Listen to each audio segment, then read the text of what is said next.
Hi, saya magandang gabi.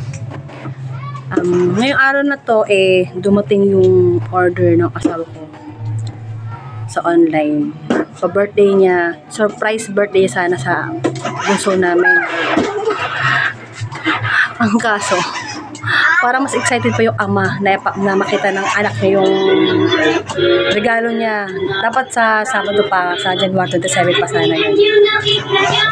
Ito, pakita ko sa inyo yung regalo ng asawa ko sa anak ko sa birthday na sa 27.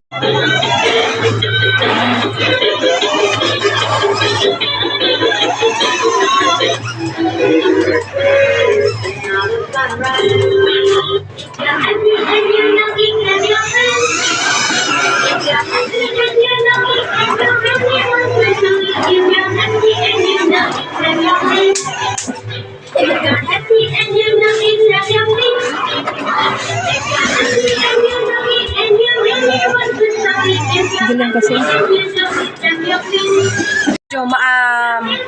napaaga yung deliver ng order ng asawa ko. Kaya, ayan, imbis na surprise, sana sa Sabado, eto na, nagamit na. Natuwa naman siya. Ang saya sa pakiramdam pag yung mga anak mo masaya, lalo na sa regalo na natanggap nila.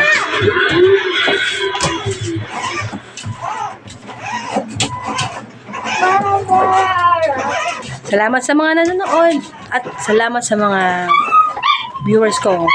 Kaya pag napanood niyo po itong video ko at pag duman po sa wall niyo, subscribe, like po. Salamat, God bless.